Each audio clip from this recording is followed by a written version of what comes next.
descends sur moi et je suis disposé à soifé que ton onction descend sur moi. Dans l'assemblée des saints, assoiffé je me tiens que ton onction descend sur moi. Conscient que mon destin est dans le creux de ta main, que ton onction descend sur moi et je suis disposé à soifé que ton onction descend sur moi et je suis disposé à soifé que ton onction descend sur moi. Abba Père, nous voulons te dire simplement merci. Merci pour ton amour et pour ta fidélité. Merci pour ta grâce abondante et suffisante que tu nous accordes encore en ce jour. Père, le moment est venu où tu veux nous parler sur les réalités du combat spirituel. Nous prions que le Saint-Esprit dispose les cœurs à recevoir ta parole. Que cette parole puisse faire du bien à nos âmes. Et qu'elle soit pour nous tous une bénédiction.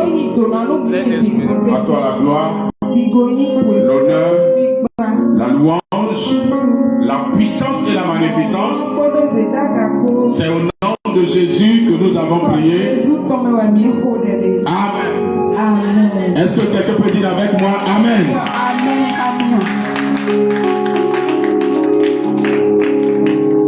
Amen. Amen. Alors, comme vous le savez, aujourd'hui est le début, le premier jour de notre séminaire. Le thème c'est les réalités du combat spirituel. Alors, ce soir, donc, je vais ouvrir le bal en vous en introduisant le sujet. Et ensuite, je vais parler sur le rôle ou l'importance du Saint-Esprit dans le combat spirituel.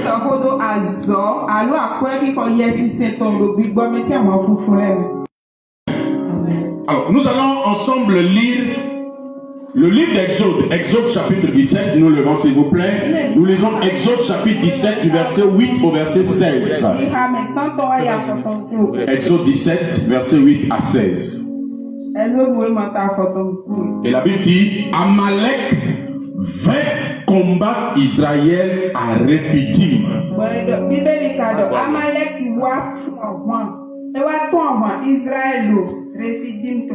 Alors Moïse dit à Josué, choisis-nous des hommes, sors et combat Amalek. Demain je me tiendrai sur le sommet de la colline, la verge de Dieu dans ma main.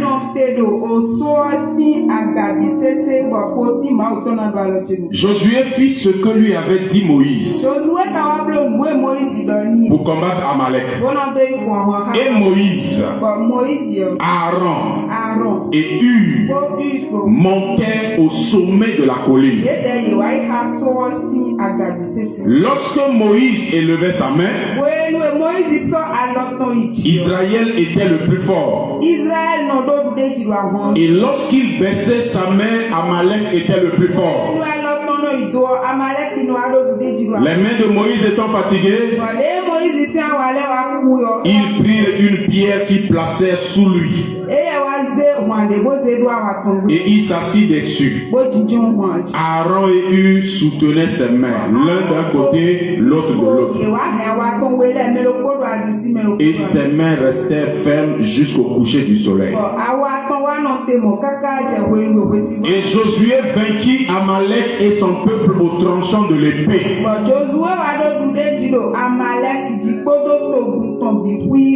L'Éternel dit à Moïse, écris cela dans le livre pour que le souvenir s'en conserve. Et déclare à Josué que j'effacerai la mémoire d'Amalek de dessus les cieux.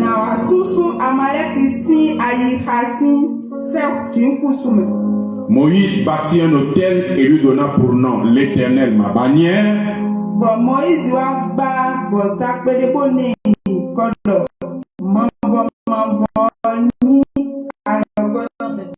Il dit, parce que la main a été levée sur le trône de l'Éternel,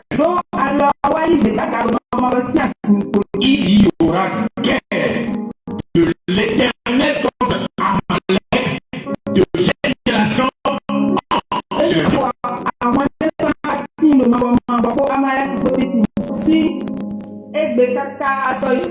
Amen.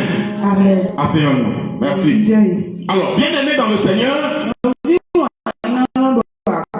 ce passage à lui seul résume le sujet sur lequel nous voulons nous entretenir ce soir. Israël venait de sortir de l'esclavage de l'Égypte. Et selon le plan de Dieu, ils étaient en marche vers la terre promise.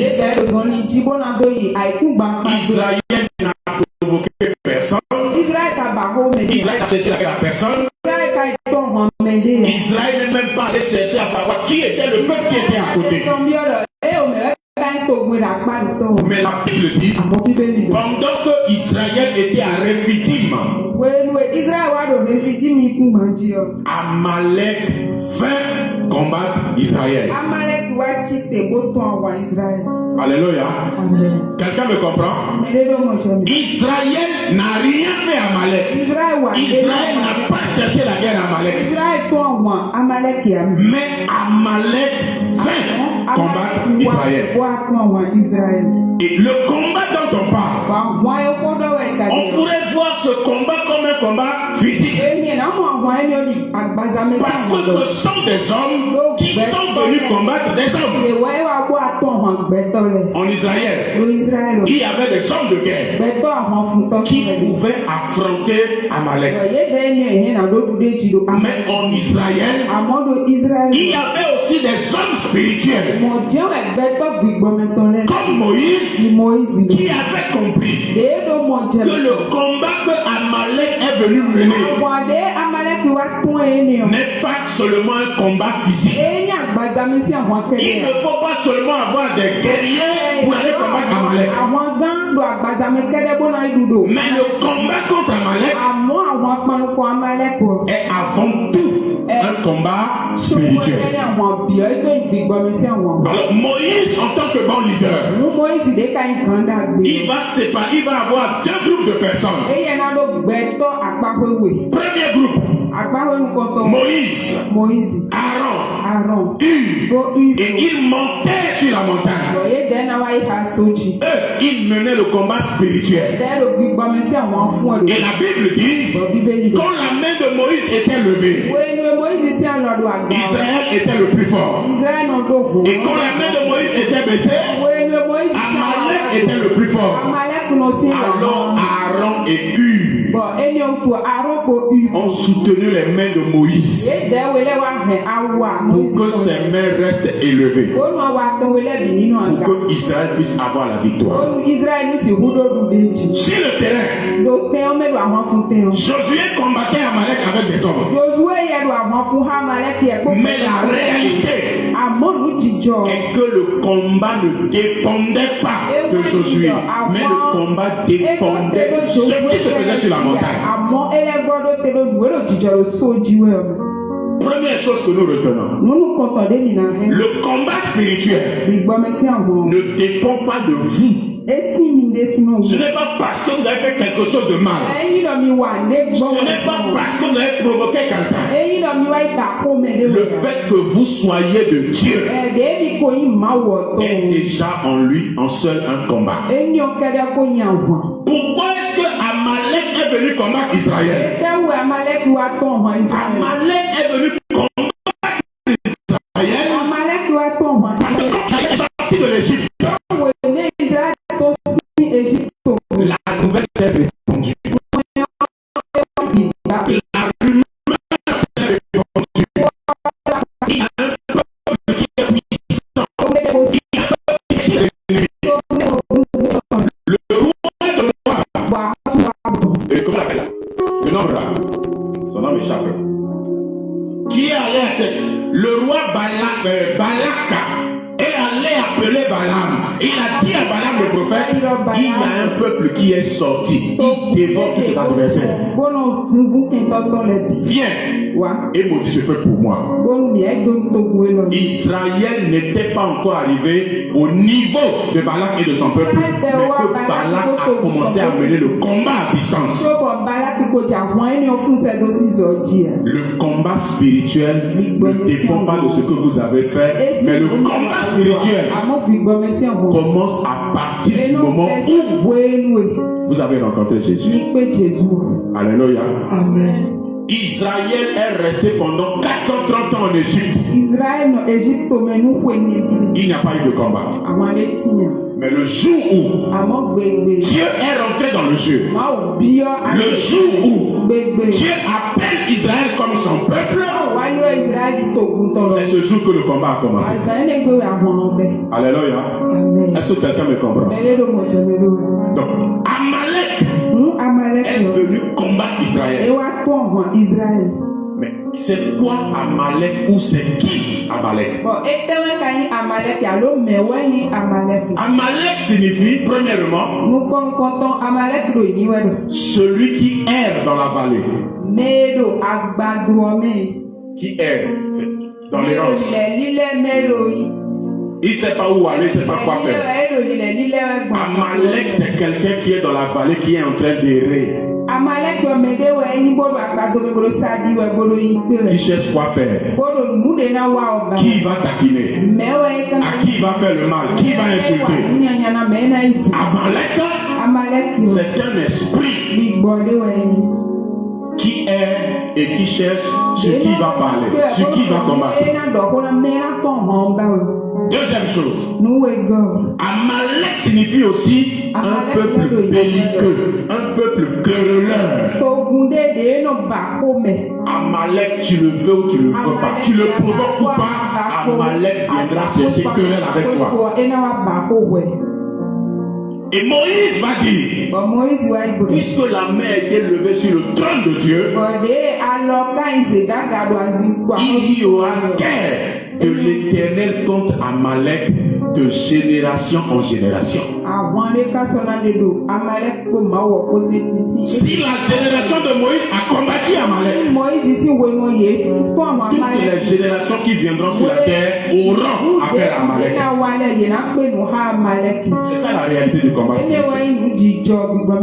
Est-ce que quelqu'un me comprend? Le combat spirituel a commencé au ciel, est venu sur la terre dans le jardin d'Éden et continue encore sur la terre aujourd'hui.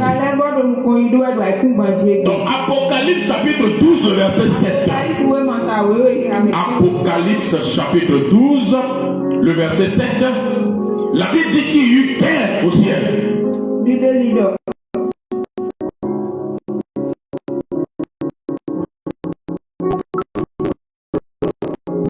Apocalypse chapitre 12, le verset 7. Apocalypse 12, verset 7. La Bible dit il y eut guerre dans le ciel.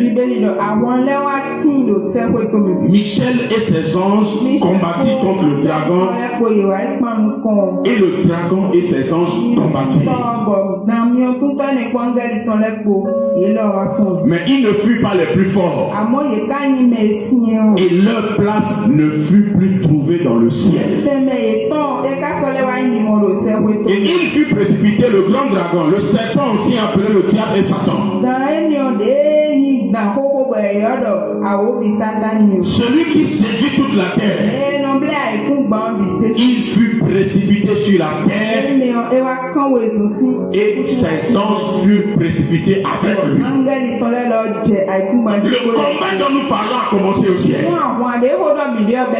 Bible dit qu'il y eut guerre dans le ciel. D'un côté Michel et ses anges, de l'autre côté le dragon appelé Satan et ses anges. Il y a eu combat, il y a eu guerre au ciel. Il y a eu guerre spirituelle, combat spirituel dans le ciel. Et ce combat, Michel l'a remporté. Satan, le dragon ancien, le dragon a été précipité sur la terre. Et la Bible précise que c'est lui qui séduit toute la terre. Au ciel, il a perdu. Et quand il est descendu sur la terre, il est allé dans le jardin d'Éden. Et il a séduit la femme Ève pour pouvoir l'introduire dans le péché, le conduire dans le péché. Le combat qu'il a perdu au ciel, il est venu se venger avec les hommes sur la terre. Adam et Ève ont été créés par Dieu, placés dans le jardin. Mais celui qui a perdu la bataille au ciel, il est venu sur la terre. Et il est allé au combat. Cette fois-ci, il n'est pas allé avec les armes conventionnelles du combat. Il n'est pas venu avec du bruit. Il n'est pas venu avec la force. Mais il est venu avec des paroles mielleuses. Il est venu avec la séduction. Dans ce combat, la femme, l'homme a perdu. Et l'homme a été chassé du jardin. L'ennemi, le diable ne s'est pas arrêté là. Il continue à combattre les hommes sur la terre. Et quand nous parcourons la Bible, nous pouvons voir que Moïse, appelé de Dieu, Moïse qui a libéré le peuple d'Israël, à un moment donné, son frère Aaron, sœur Marie, se sont opposés contre Moïse. En réalité, ce n'était pas un combat physique, c'était un combat spirituel. Est-ce que quelqu'un me comprend? Derrière les rivalités, derrière Amalek qui vient vous affronter, il y a un combat spirituel. Aaron et Moïse, Aaron et Marie ont combattu Moïse. Était un combat spirituel. Le but était d'amener Moïse à se décourager et à laisser le peuple dans le désert. Bien aimé dans le Seigneur, le combat spirituel peut prendre plusieurs formes. Le combat spirituel peut prendre la forme que nous ne nous imaginons pas. Mais la réalité est que le combat spirituel existe. Le combat spirituel est réel. Alléluia. Amen. Dans Nombre chapitre 16, la Bible nous parle de Corée, Dathan, Abiram, qui se sont levés un jour et ont commencé une rébellion contre Moïse et son frère Aaron. Et ils ont dit à Moïse, assez, c'est assez. Pourquoi est-ce que vous êtes en train de vous élever au-dessus du peuple? Vous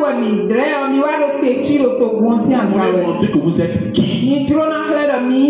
Moïse et Aaron, c'est un type de ministère, c'est le leadership. Corée, Dathan et Abiram, ce sont les rebelles, les chrétiens qui combattent les leaders dans le ministère. Derrière Corée, derrière Dathan, derrière Abiram, ils avaient aussi 250 hommes avec eux. Derrière tout ce lot, il y avait un combat spirituel.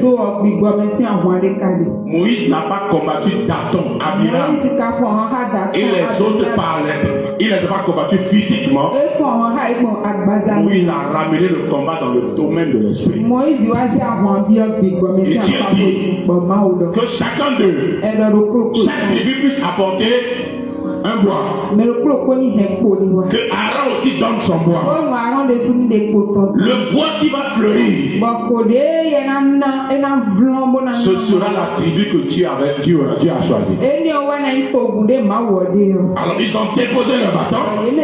Le lendemain, la verge d'Aaron ou le bâton d'Aaron a fleuri. Corée, Dathan, Abiram, leur famille et le reste. Ils ont été engloutis. Le ciel s'est ouvert, le sol, la terre s'est ouverte. Et les a engloutis. C'est un combat spirituel. Il fallait des armes spirituelles pour que Moïse puisse remporter ce combat. David, quand Dieu l'a oint, le combat a commencé dans sa vie. Pendant sa jeunesse, pendant qu'il était berger, il était tranquille. Mais le jour où l'onction, la chose de Dieu est venue sur lui, les combats ont commencé. Qui était David pour que le roi Saül se mette dans le combat? Un jeune homme comme lui. Saül ne combattait pas David, mais il combattait l'onction qui était sur David. Il combattait la présence de Dieu que David transportait.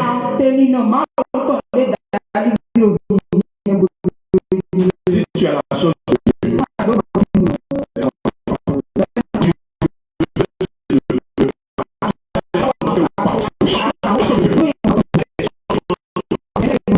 en dehors de l'église,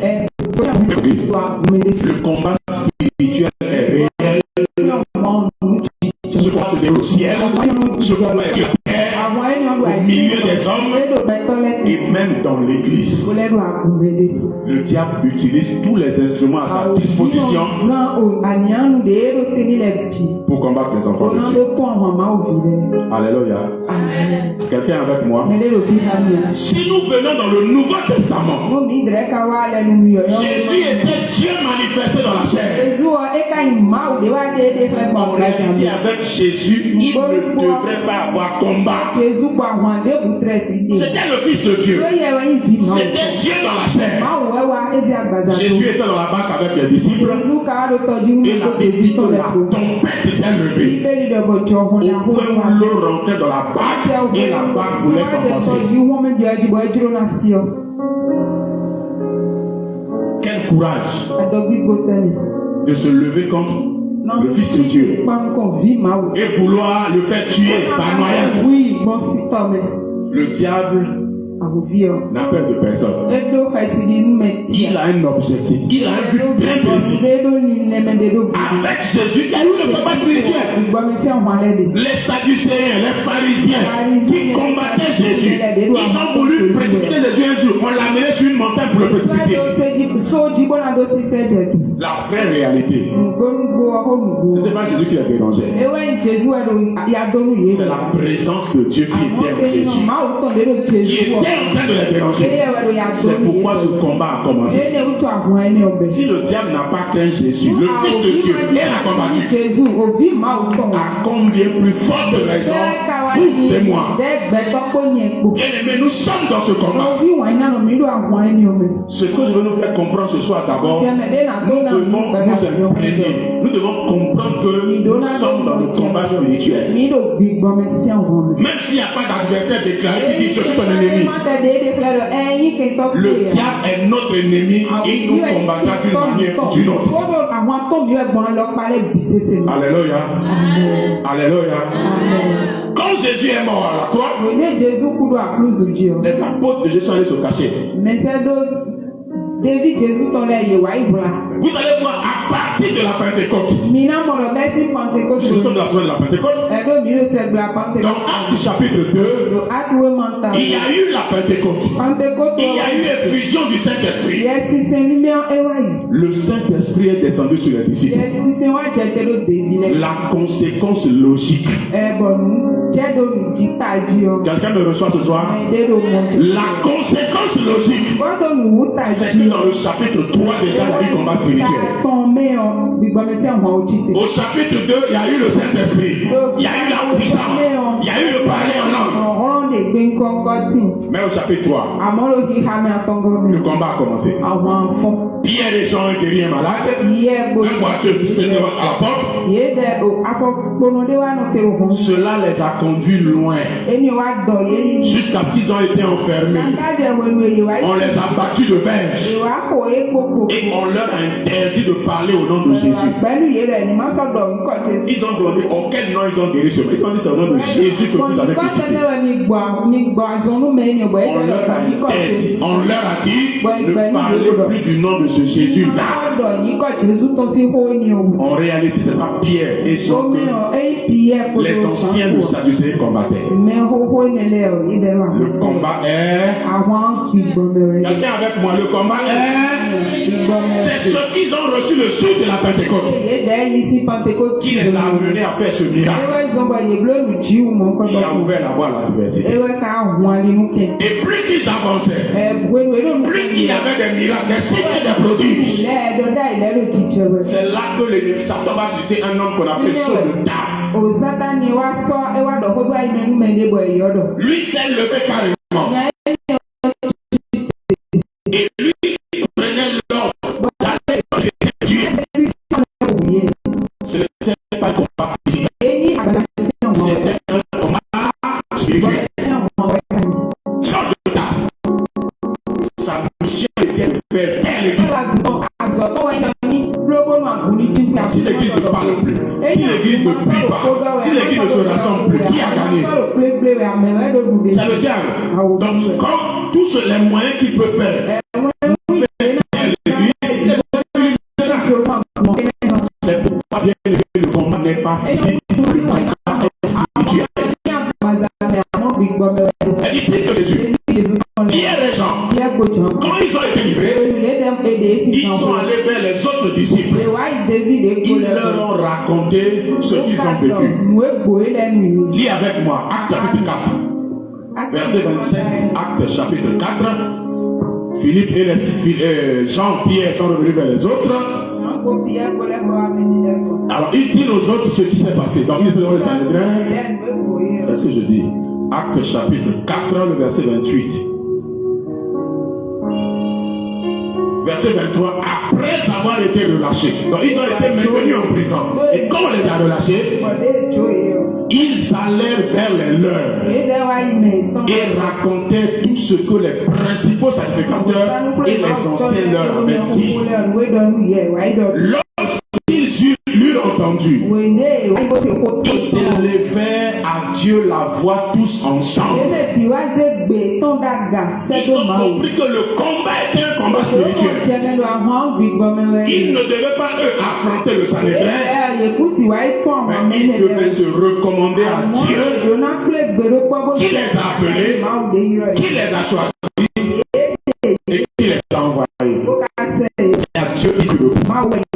Ils ont prié et leur prière va produire quelque chose d'extraordinaire. Verset 29. Et maintenant, Seigneur, c'est leur prière toujours. Et maintenant, Seigneur, vois leurs menaces.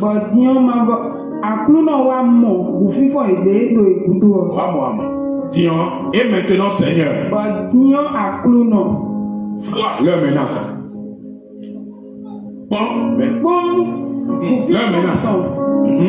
Merci. Vois leurs menaces. Et donne à tes serviteurs d'annoncer la parole avec une pleine silence. En étendant ta main pour qu'il se fasse des guérisons, des miracles et des prodiges par le nom de ton saint serviteur Jésus. Quand ils eurent prié, le lieu où ils étaient assemblés trembla. Ils furent tous remplis du Saint-Esprit et ils annonçaient la parole de Dieu avec assurance. Le combat, c'était de les menacer pour qu'ils ne parlent plus de Jésus. Mais quand ils ont compris la réalité du combat spirituel, ils ont prié Dieu. Dieu les a à nouveau remplis du Saint-Esprit et ils annonçaient la parole avec assurance. Ils ont mené le combat. Ils sont sortis vainqueurs. Alléluia. Le diable voulait les faire taire. Ils ont prié. Ils ont continué à parler. Maintenant, ils parlaient avec plus d'assurance. Bien aimé, le combat spirituel est réel. La mort d'Étienne était le combat spirituel. Même si le diable ne s'est pas présenté pour dire c'est moi le diable, mais derrière cet événement, il y avait l'ennemi qui agissait. Jacques a été arrêté, décapité. C'était le combat spirituel. Mais quand Pierre a été arrêté, l'église a compris qu'il y a une réalité. Il y a un combat spirituel. Avec Jacques, ils ont croisé les bras, ils ont regardé. Mais avec Pierre, la Bible dit que l'église ne cessait d'adresser des prières à Dieu en faveur de Pierre. Pendant que Pierre était en prison, un ange du Seigneur est rentré dans la prison. Il a tapé Pierre. Pierre s'est levé. Les scènes se sont rompues. L'ange a crié la sortie jusqu'au dehors. Arrivé à un carrefour, l'ange a disparu. Le combat était spirituel. C'est pourquoi la solution de Dieu est une solution spirituelle. Qu'un ange vienne, entre dans une prison et fasse sortir un homme. C'est spirituel. Pour Pierre, c'était comme un rêve. Mais dans le monde de l'esprit, c'était une réalité. C'était le combat. Alléluia. Quelqu'un me comprend? Tu comprends avec moi que ce que nous disons aujourd'hui, combat spirituel, a commencé il y a très longtemps. Ça n'a pas commencé avec nous. Ça ne s'arrêtera pas avec nous. Aussi longtemps qu'il y aura des hommes sur la terre, le combat spirituel va exister. Alléluia. Alléluia. Le danger, c'est d'être ignorant. Celui qui connaît, c'est ce qu'il doit faire. Alors, si le combat est spirituel, comment devons-nous mener ce combat? Je nous parle maintenant de la place du Saint-Esprit dans le combat spirituel. Lis avec moi 2 Corinthiens chapitre 10, verset 3 à 4. 2 Corinthiens 10, verset 3 à 4.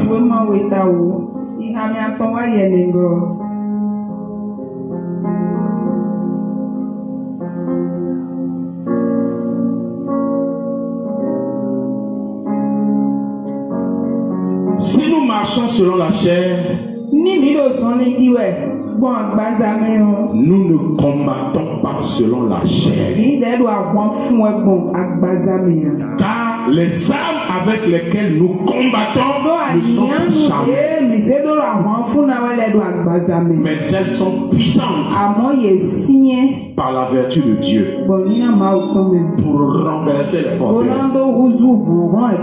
La Bible dit que si nous marchons selon la chair, si on peut nous voir comme des hommes sur la terre avec une chair, et que nous marchons sur la terre en matière de combat, nous ne combattons pas selon la chair. Le combat dont nous parlons n'est pas un combat de la chair, c'est un combat spirituel. Et les armes avec lesquelles nous combattons ne sont pas charnelles, elles sont puissantes par la vertu de Dieu. Les forteresses sont des esprits. Un homme qui peut renverser les forteresses ne peut que utiliser des armes spirituelles. Le spirituel marche avec le spirituel. Les armes que Dieu nous a données sont spirituelles et elles sont puissantes. Et dans Éphésiens chapitre 6, la Bible nous parle des armes, mais je vais mettre l'accent sur une arme. Éphésiens 6 verset 18. Éphésiens chapitre 6 le verset 18. Paul a cité les armes, et il vient avec qui dit ceci: faites en tout temps par l'esprit Bon, yes, c'est L'esprit dont il est question, c'est le Saint-Esprit. Donc, faites en tout temps par le Saint-Esprit bon, yes, c'est toutes sortes de prières et de supplications. Veillez à cela avec une entière persévérance et priez pour tous les saints. Pour clôturer donc son enseignement sur les armes du chrétien, Paul dit de faire en tout temps toutes sortes de prières et de supplications, mais de les faire par l'Esprit. Le centre de nos prières, le centre de nos supplications, c'est le Saint-Esprit. On doit prier par l'Esprit. On doit supplier par l'Esprit. Que ce soit la prière de pétition ou de demande, que ce soit la prière de combat, toutes sortes de prières que nous pouvons faire, la prière de consécration. S'il y a une prière que nous devons faire, nous devons le faire par l'Esprit. Parce qu'il n'y a que par l'Esprit qu'on peut remporter le combat spirituel. Bien aimé dans le Seigneur, le combat est spirituel. Et nous, en tant que chrétiens, nous avons besoin du Saint-Esprit pour mener à bien ce combat. Le problème au milieu chrétien aujourd'hui, c'est que nous avons nos stratégies de guerre. Nous avons des livres de prière, nous avons des prédicateurs qui aiment la prière qui prient. Et souvent, lorsque nous avons une situation, on veut se référer à un livre afin que nous puissions prier. C'est pas mon frère, c'est bon. Si ce n'est pas ce que l'Esprit veut, nous allons prier en vain. Bien aimé, si nous voulons prier efficace, nous devons nous laisser conduire par le Saint-Esprit. Il y a des choses que nous ne connaissons pas. Le Saint-Esprit connaît tout. La Bible dit l'Esprit sonde tout, même les profondeurs de Dieu. Les choses qui sont cachées en profondeur chez Dieu, le Saint-Esprit le sait. Et si nous le laissons prier à travers nous, il va aller sortir les choses de les profondeurs et nous les révéler. Parfois la solution de Dieu n'est pas celle que nous imaginons. Alléluia. Je parle de trois stratégies rapidement. Exode 14, verset 13 à 14. Israël était sorti de l'Égypte. Ils se sont retrouvés entre le marteau et l'enclume, devant la mer Rouge. Derrière Pharaon et son armée, le peuple a regardé devant la mer Rouge. Obstacle. A regardé devant la mer et son armée. Obstacle. Le peuple a commencé à crier, à dire à Moïse, nous préférons rester en Égypte et mourir pour avoir les sépulcres. Mais toi tu nous as dit que Dieu t'a parlé. Regarde là où tu nous as amenés. Dieu dit à Moïse de dire au peuple pourquoi ces cris. Marchez, avancez. Alléluia. Face à ce combat, c'était un combat. Pharaon ne voulait pas lâcher prise. Il s'est levé avec son armée. Il a poursuivi Israël. Et Israël était dans un étau. La solution de Dieu, Dieu dit par le peuple et dit au peuple de marcher. Et Dieu ajoute les Égyptiens que vous voyez maintenant, vous ne les verrez plus jamais. Comment Dieu allait le faire? Dieu savait comment il allait faire. Personne en Israël ne pouvait imaginer que la solution de Dieu c'était à la mer. Il n'y a que Moïse qui a entendu la voix de Dieu. Moïse qui était un homme spirituel, un homme prophétique qui ressemblait le Esprit de Dieu. Il savait que la solution de Dieu était à travers la mer Rouge. Alléluia. Alléluia.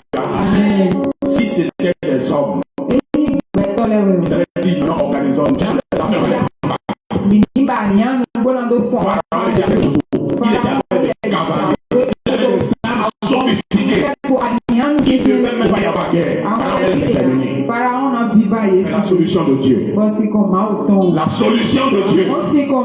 C'est ce qui a sauvé le peuple. Alléluia. Alléluia.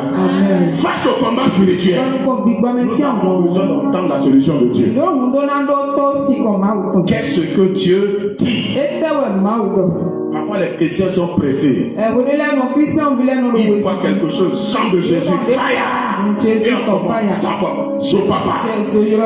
Maintenant, nous sommes forts dans ça, pasteur. Son papa, le feu. On peut faire ça du matin jusqu'au soir. Si on prie le feu aujourd'hui, ça sera rempli. Ça, on aime au Bénin. Son papa. Ozo. Le feu. Le feu.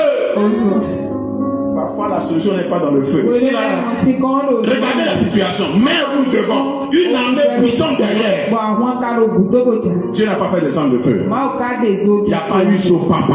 Dieu a juste dit marchez. Quelqu'un me comprend?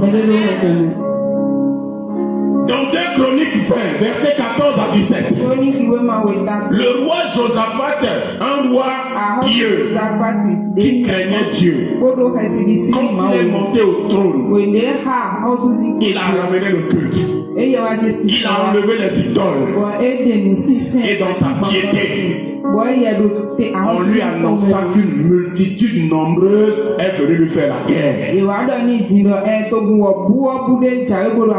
Le combat spirituel ne regarde pas votre piété, ne regarde pas votre sainteté. Tu peux être saint, il y aura le combat. Josaphat était pieux, il était saint, et pourtant une multitude nombreuse est venue l'attaquer. Et la Bible dit dans sa frayeur, il se disposait à chercher Dieu. Il a publié un jeûne. Et pendant 3 jours, le peuple a jeûné et le peuple a prié. C'est bon. Il y a un combat. Il y a une guerre. Quelle est la stratégie du peuple pour aller combattre l'ennemi? C'est ça que je vous parle. Donc, quelqu'un peut lire avec moi, c'est 14, là, 2 Chroniques 20. 2 Chroniques 20, verset 14. Oui. Amen.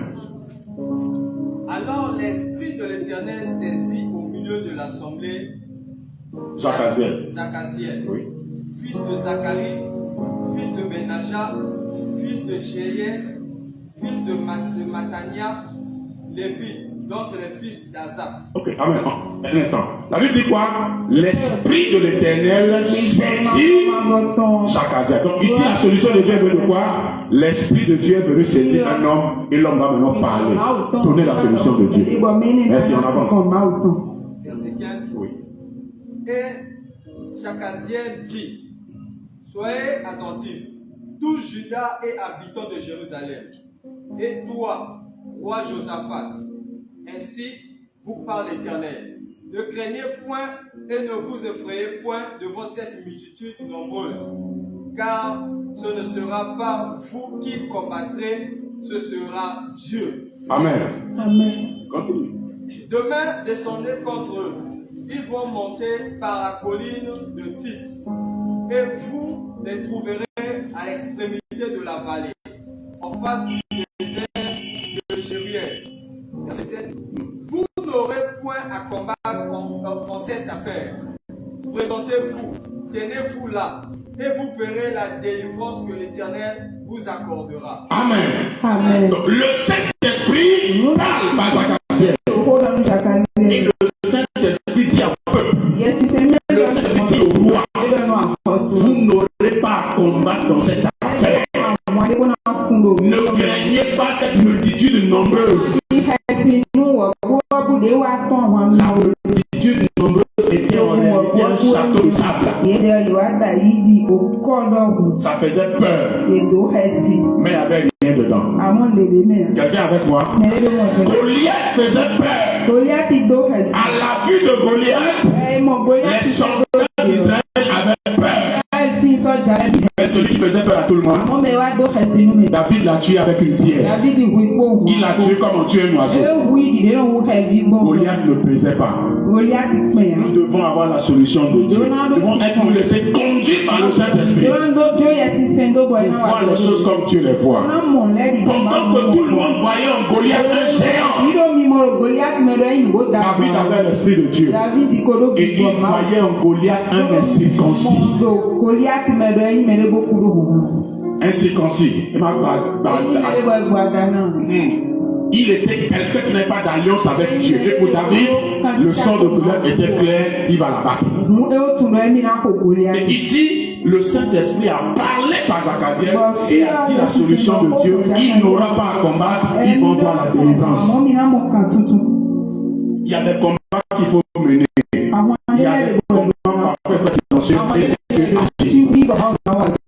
Ici, là, Dieu a dit qu'il n'aura pas à combattre. Dans 2 Chroniques 20,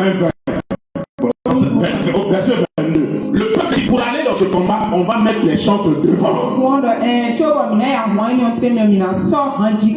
Et la Bible va nous dire au verset 22, 2 Chroniques 20, verset 22, au moment où l'on commençait les chants et les louanges.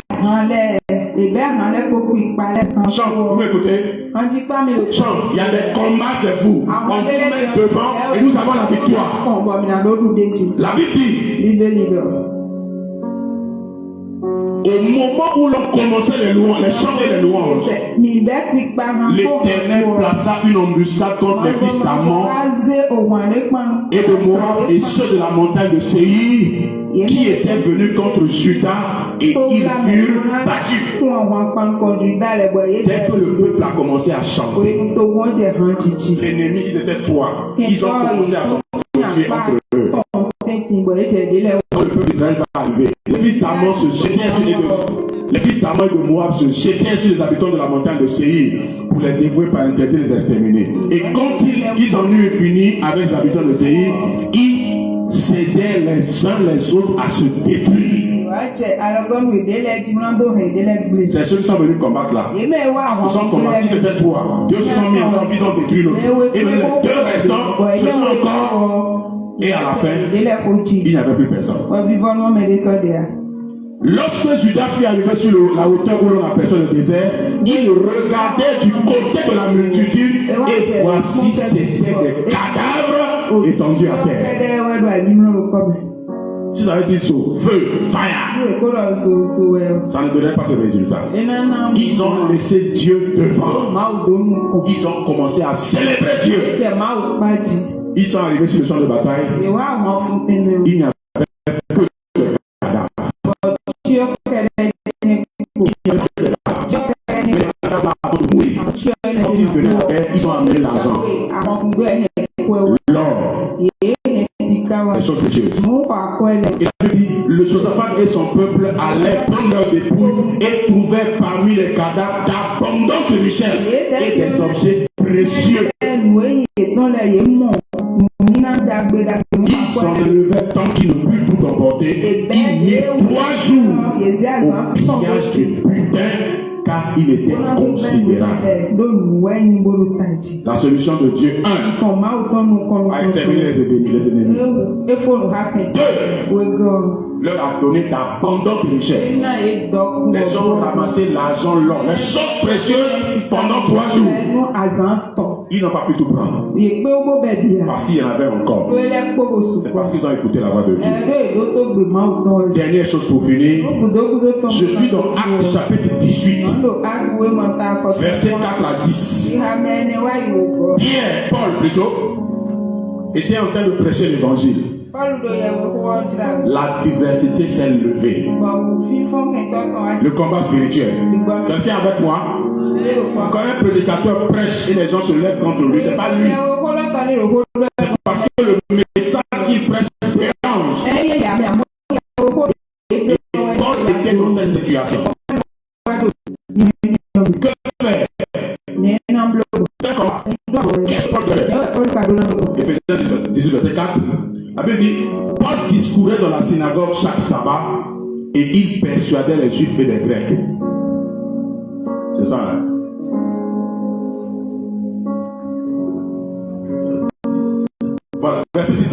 Les Juifs faisant alors de l'opposition et se livrant à des injures.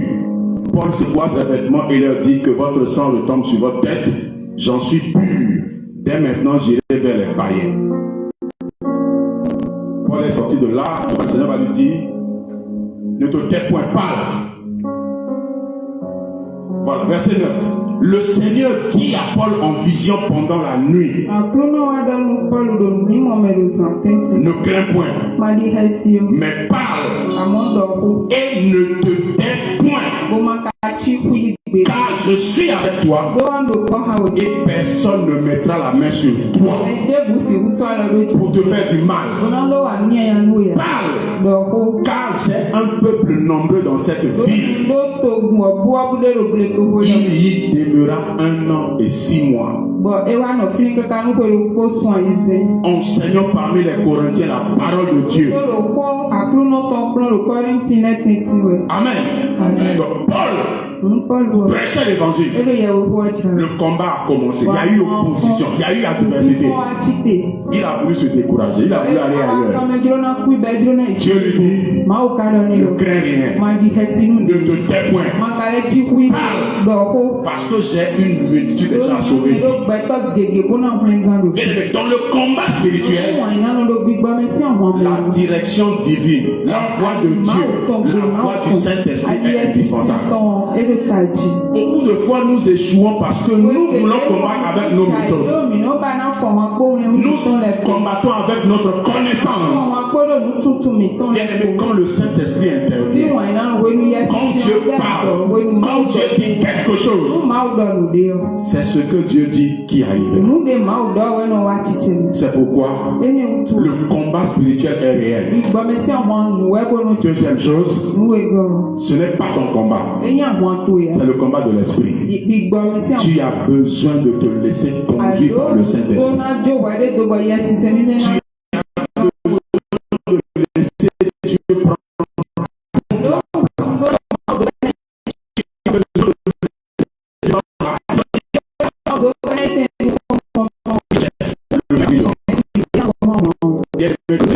nous savons un général qui ne faillit jamais. Nous savons un général aimable. Laissons-le prendre le devant. Laissons-le nous conduire. Laissons-le nous dire ce qu'il faut faire. Nous sortirons vainqueurs de la terre.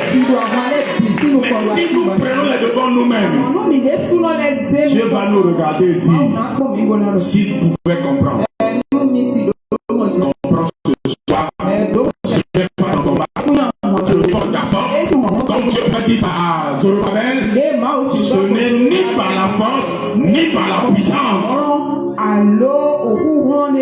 C'est par mon esprit, dit le Seigneur. C'est par mon Saint-Esprit, c'est par l'Esprit de Dieu. Ce n'est pas ta force, pas ta puissance, pas ta connaissance. Ce n'est pas ton gabarit. Dieu ne regarde pas le gabarit. Lis bien la Bible. Là où il y a des gaillards, Dieu va choisir des petits, des hommes de rien du tout. Mettez-les parmi les hommes. Dieu ne regarde pas l'apparence. Dieu ne regarde pas tes muscles. Dieu regarde comment est ton cœur.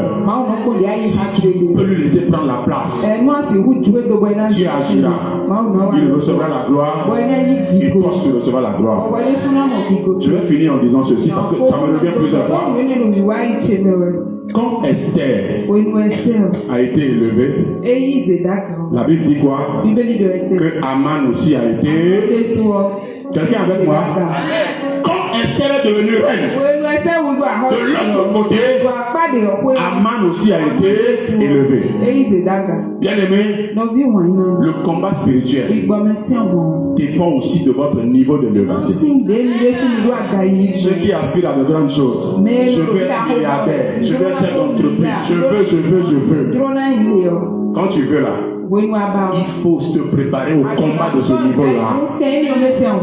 Quand Esther était orpheline, son combat de tous les jours, comment trouver de quoi manger, comment avoir le nécessaire pour vivre. Mais quand Esther a été élevée, son combat, est devenu un combat où les hommes devaient mourir. Aman voulait tuer les Juifs. Et Esther devait prier pour que cela n'arrive pas. À la fin, Aman a été pendu. Bien aimé, le combat spirituel, votre niveau de combat spirituel dépend du niveau de l'élévation. Plus Dieu t'élève, plus le niveau du combat aussi. Nous devons être conscients de ça. Il y a beaucoup de gens qui aspirent à la grandeur, mais qui ne savent pas que derrière la grandeur, il y a un combat. Si tu es grand, ton combat sera grand. Si tu es petit, ton combat sera petit. Quand David a été loin, son combat n'était plus avec les bergers. Son combat était avec le roi. Le niveau de l'élévation détermine le niveau de combat. Que Dieu bénisse sa parole et que nous bénisse au nom de Jésus. Amen. Est-ce que tu peux te lever sur tes pieds? Chorale, s'il vous plaît. Venez.